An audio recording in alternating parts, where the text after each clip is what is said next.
Hello, people of YouTube. My name is Steve Gray, and today we're going to be talking about how many pieces of wood this Epiphone Les Paul standard is made out of.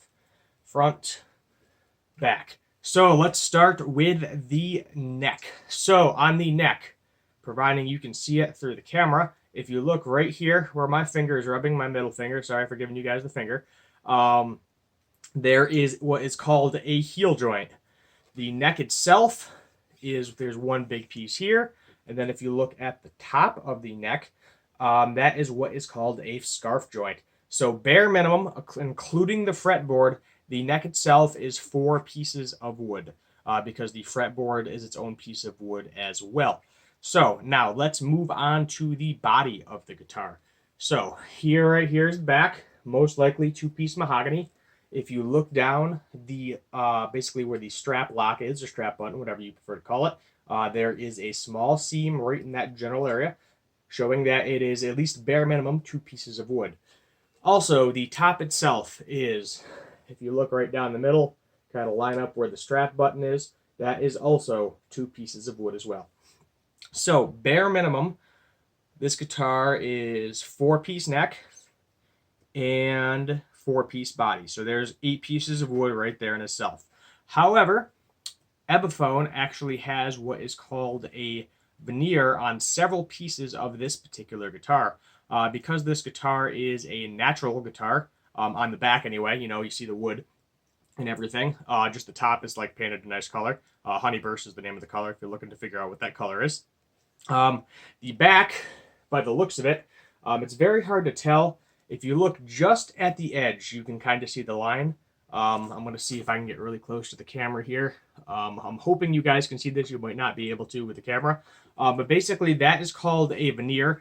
It is paper thin, so what they do is, because the body, the quality of the wood is not as good as the Gibson quality of wood. It doesn't have that very beautiful grain pattern and everything. It's not hand-picked, etc., blah, blah, blah. So they take a very, very nice piece of wood, and they make what is called a veneer, which is basically a paper-thin piece that they glue on the back of the guitar to make it look like it's super expensive. And on this guitar, Epiphone does this as well with tops. Some underneath have a maple cap or an alder cap, but most of them are going to just have a carved mahogany body with a paper-thin maple veneer over the top to give you that flame maple top that looks real nice and pretty in the light. Now, this particular guitar, I think, also has a maple top, an actual maple top, or it could be alder. And the reason I think that is if you look in the cutaway joint right here, if you look right under the binding, which I'm hoping you can see it in the light, you can actually see where there is more wood.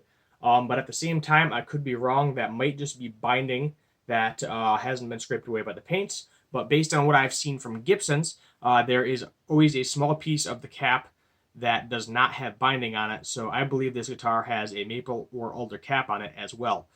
So that would bring the body up to a grand total of 6 pieces.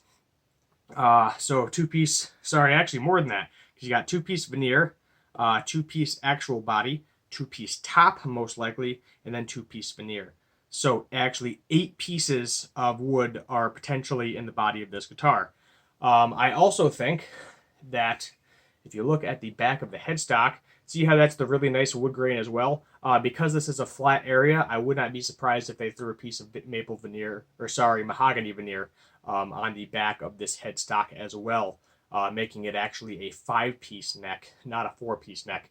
Now, would they throw a piece of maple veneer on the actual neck itself, this part, the main part? I don't believe they would, and the reason why I'm saying they wouldn't is because that maple veneer is so thin, it's not very flexible because it is a piece of wood. So if they tried to create it to that kind of D or C shape, depending on the guitar you have, I think this one's more of a D than a C, it would crack very easily and it would be very difficult to do. So it makes more sense to put that veneer on the, I guess, flat parts of the guitar for the most part. Yes, I know the top is not flat, but the kind of lip right here on the carved maple top is so slight that it doesn't crack, obviously, when they do it. So the grand total of pieces for this particular guitar is probably anywhere between 8 and 11 pieces. As I said, I could be wrong with the veneers. It might be a nice piece of mahogany, but it is very unlikely for Epiphone to do that. They're more about making the guitar look beautiful while also using the same tone woods, but less quality, obviously, not the grade A ones. Because if this did have a plain maple top underneath the veneer, it would just probably be one that maybe Gibson wasn't able to use. They didn't think it was high enough quality for that particular guitar, so it was going to be hidden under veneer anyway, so who cares? Same with the body, the mahogany. It doesn't really matter what the mahogany looks like if you put a huge layer of paint, polyurethane paint over it, or you put a veneer on top of it, because then you get to see that beautiful grain pattern, and you think you're getting an actual beautiful piece of mahogany when you're not. And this is widely known throughout the guitar community that Epiphone does this with veneers because they want you to make it look and feel like you're playing a Les Paul, because it is an actual Les Paul. Same exact body, same exact specs, pretty much. Not electronic wise, but wood wise. Obviously less quality, as I said before. It's still maple mahogany. That's basically most of the guitar, rosewood. Although on all the newer models, they are doing a Powell Ferrell fretboard because of all of the shipping laws and such with rosewood these days. So very few guitar companies are sticking with a rosewood, and most of them are switching to Powell Ferrell for the fretboard in place of it, or some other ritualite. I think it was one of them. Ebony sometimes they go to, depending on if they can get a hold of some of it, etc.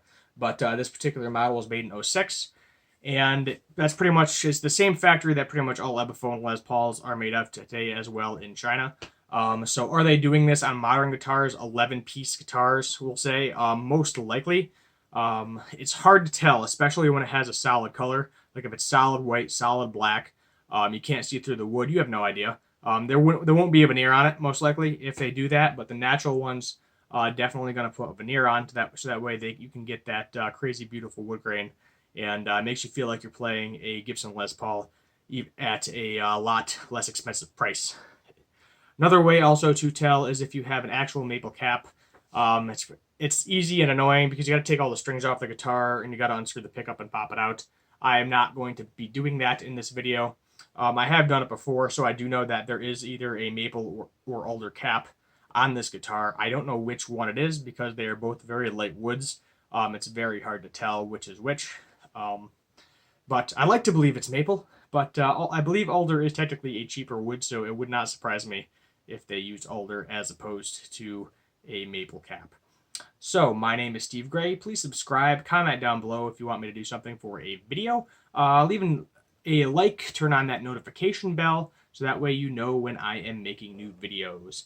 Yet again, my name is Steve Gray. Have a good one.